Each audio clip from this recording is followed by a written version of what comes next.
Hey everyone, I have this great quote from a section of this book I'm reading. It's called The Top 5 Regrets of the Dying, A Life Transformed by the Dearly Departed.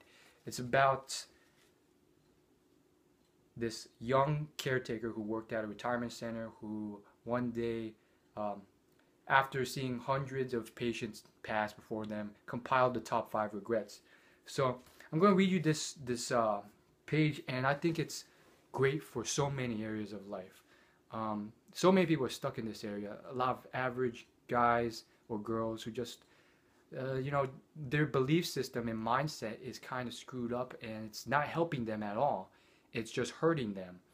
And it's like, why do you have this mindset?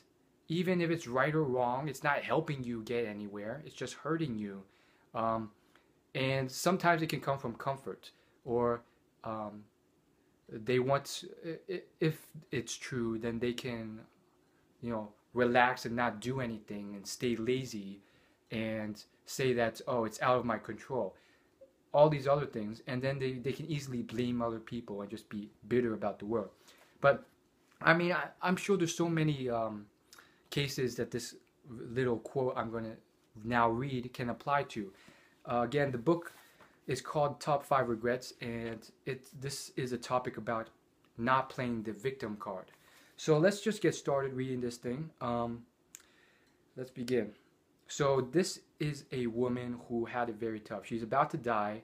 She knows it. She's come to terms with it, unlike a lot of the other people who are in denial at the retirement center. And here's her story. And just a little premise.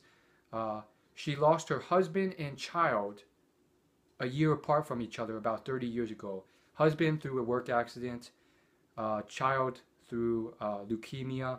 It's very tough on her. She got through it though. She learned like these were lessons that taught her it was meant to be. She came to terms with it. It's a tough thing to do. It's a very tough situation. Everyone's going to go through hardships in life, and I pray that if it ever comes up with me, I'm strong enough to deal with stuff like that. Hopefully it never happens with that severity, but you can imagine. So anyhow, here's how the quote goes. Although she knew the pain of losing a child and wouldn't wish that on anyone, she'd also known the joy of having a child, which, as she pointed out, not everyone has such an opportunity to. So she sees the good in things. She's like, not everyone even has the opportunity to have a child. Heck, if you're complaining about the world, depressed, not many people have the chance to even have legs and arms. I just saw this lecture about this man, this motivational speaker. He was born with no legs and arms. He had a very tough time growing up as a child. A lot of bullying, stuff like that. He tried to kill himself at the age of like 8 in a bathtub. It's tough stuff. So, it's not your own fault. I lose track of that. I'm not aware of that oftentimes in my own life. I forget about just simple things like breathing, being healthy, not having cancer, having legs, arms. You may be butt ugly like I am, but hey, at least you can talk. You're not mute. You're not deaf. You can see the world. You can see color. People forget these things, and I lost sight of it recently too. So it's tough. Moving on with the quote. People play the victim forever, she said. But who are they kidding? They are only robbing themselves. Life doesn't owe you anything. Neither does anyone else. Only you owe yourself. So the best way to make the most out of life is to appreciate the gift of it. And choose not to be a victim.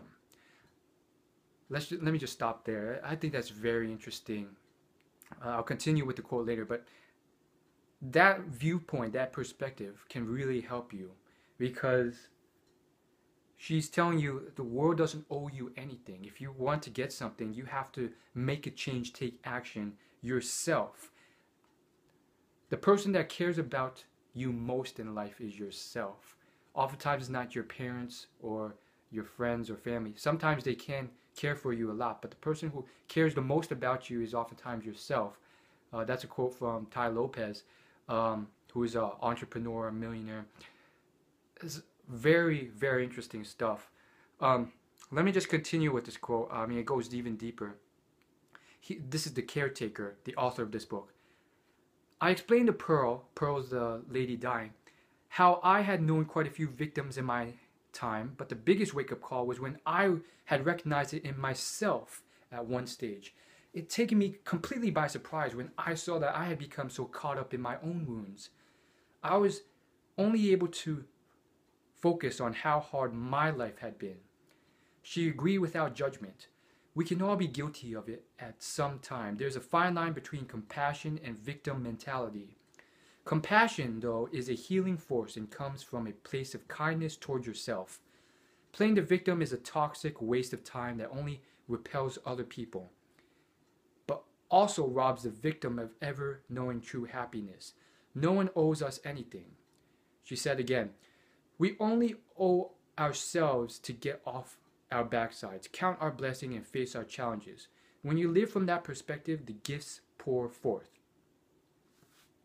It's very interesting. So she's pretty much saying how compassion can be a healing force, and playing the victim is just a waste of time. Like it's a toxic waste of time for you, for everyone else. It makes everyone else more down, and it pulls them down, and it pulls you down. It makes you less happy. It's a waste of time. Like, spend that time bettering yourself, trying to achieve your goals instead. Let me just finish up this quote and we'll call it a day. She continued speaking about how hard many people's lives are, how some folks are given such enormous challenges, yet they still manage to soldier on and find happiness in little things along the way. There's a great quote in a song by Fall Out Boy. I know, kind of cheesy, but it stuck with me for a long time. It stuck with me when I was dealing with things. The quote goes, it stuck with me like many years ago when I first, well, not the first time I heard it, but later, many years later after the song came out. So the quote goes from the song, "The best of us can find happiness in misery." The song's called "I Don't Care" by Fall Out Boy. And it's a very interesting song. The best of us can find happiness in misery.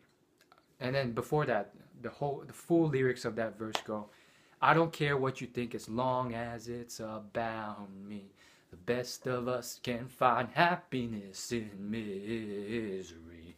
So the point though is that it's a song about I don't care what anyone else thinks. Best of us, no matter how miserable things are, you can find happiness. And it rings true with this, and it's very tough to do. I don't know if that's completely true, but I do know that there's people who have had much more challenges than I have, who have soldiered on and found happiness. And that's very tough to do. And I mean, we can get arrogant. I know at some point in my life, in my past, I did. And what I thought was that, I don't think I can, I don't think people have had it as bad as me, or the people around I see, I don't think so. You can get very arrogant in this perception. And that may or may not be true.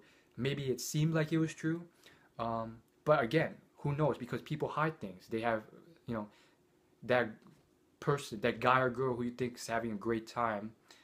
And now that I mention it, it reminds me of certain instances where this is very much true. That guy or girl who's very popular, maybe has a six-pack abs, has a bunch of problems. If it's a girl, she could be anorexic. She may have problems, self-image. The guy could have drinking problems, alcohol problems, family problems, parental problems. I think a lot of people like to typecast. They think that's they think all sorts of things. Like if a person is born rich into a rich family, and they're given their inheritance and all this stuff, they're guaranteed a great life. It's like one of the biggest myths out there. I might do a whole nother video on it, but I probably won't. Because I'll just say it right now. That's a huge misconception. A lot of rich people, they have a bunch of problems as well. Fake friends, people that just want them for their money. When they're growing up, their parents may have gotten rich because they put all their time into their business. And that leaves a very isolated situation where their child is always alone and they never get to see their parents, which can cause a lot of problems, parenting problems, and problems with their child. And they don't know it, they don't care. It happens. It's tough out there, and there's a bunch of tough people who don't really understand this, and then they make things worse by getting jealous of these rich people, and then it makes everything hella worse. Tough world out there. But we all soldier on. We keep doing our stuff, and I mean, it reminds me of many instances of this. I mean, I'm not going to bring them all up. There's this Christian motivational speaker. Let's not get into religion, but he recounts at a point in his life, in his childhood, when he was having it tough because he was overweight and all this other stuff. And this was before he got religious, so let's not bring up religion. He had this friend who was super popular, very good looking, captain of the football team, all this stuff. And here was this guy, he was overweight, all these problems in life. And one day, out of the blue, this good looking guy shoots himself in the stomach and kills himself from depression. And it's like, how can someone who has seemingly such a good life have such problems? They hide them. People don't know about this stuff. Not everyone who you see on Instagram or Twitter who paints a picture of such a great life has that great life. I know it reminds me of myself. I have a Twitter for this YouTube channel for professional reasons, and a Instagram as well. And there were times where I posted pictures and it seemed like pretty happy at the time, or it was like pretty cool. But at the time it was just like, I wish I wasn't that happy in my life. And it was because of stupid things like not having a girl in my life. It's just like, well, the world doesn't owe it to you. And now I'm just very grateful because I know I'm an awesome person. I don't need a girl to fulfill myself. I'm still working on it, but it came from a wrong perspective. And I'm still working on bettering myself and realizing that you can be happy. You can choose to be happy. At this very moment, because I've gotten more understanding of this thing and realizing that I don't have to, at some level, subconsciously choose to be unhappy because I don't deserve it because I don't have a girl or some stupid thing like that. You should just be grateful for all the things you have. Healthiness, being able to breathe, air, see color, be able to see, not be deaf, mute, blind, have all your limbs, be a healthy, youthful person who's not going to die tomorrow. Fortunately not. Hopefully, cross my fingers. But you get the point. And so, I went off on a tangent. Let me just stay on this tangent real quick. Another great example is Evancho Trunk, son of Donald Trump. Now, a lot of people have, issues with Donald and all that stuff. Let's put that all aside. Let's just focus on the story and how it just is another example of how this works. There's this one story she recounts that she was a child and she was just being mobbed by paparazzi and reporters and harassed. And one reporter stuffed a microphone in her face and said, "How does it feel to be to have no problems in your entire life?" And she recounted that story in an interview and said how she felt so angry when the reporter said that because she felt it was such the most ignorant thing that can be said, because just because you're very wealthy doesn't mean that you have a lot of problems. And again, rich people, again, they have problems. They just have different problems. Sometimes, depending on how you manage it, even more problems. One thing is that a lot of wealth can create you choosing the wrong wife or husband. It can also be a problem in that you never feel fulfilled in your work. You get addicted to your money. You try and fill holes with golf courses or mansions or expensive cars, and doesn't seem to work. Or another big one is that you try your best. Maybe you don't try your best, but you manage to fail to raise your child properly to the extent or standard that you want to in certain aspects. So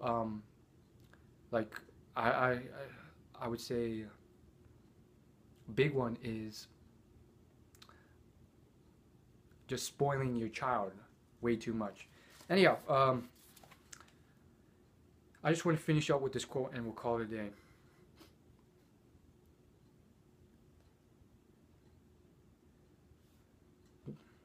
She continues speaking about how hard many people's lives are, how some folk are given such enormous challenges. Again, I'm rereading parts I've already read.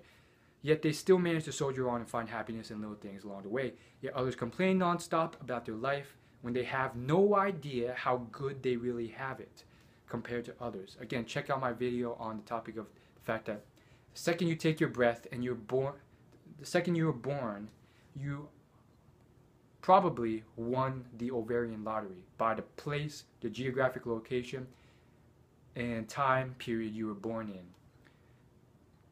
Agreeing with Pearl on this was easy, as despite the pain I still carried at times, I didn't lose sight of the blessings I received too. There's always someone much worse off. When Pearl did manage to get her life on track again after the loss of her husband and daughter, she threw herself into her work for several years. It was work that she liked enough. She loved her co-workers and the customers and felt a part of her reason to be there was to keep them inspired and happy, which she did well. There was always emptiness in her though. For almost 2 decades, she had put it down to the loss of her family.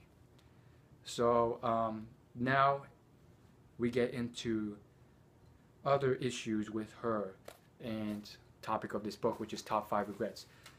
And so you're going to have to buy this book to figure out the rest of the story. It's called Top 5 Regrets. Again, it's going to take too many videos to summarize everything in this book. You might as well just buy the audio book or just read it yourself. So again, it's called Top 5 Regrets of the Dying. If I remember, I'll probably forget, but I'll leave a link in the description to the book. Otherwise, you could just Google it or search it online and buy it.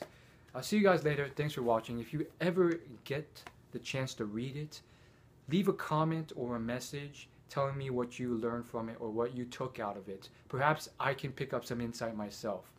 And if you choose to do so, you can tell me, and maybe I'll spread the message with everyone else watching.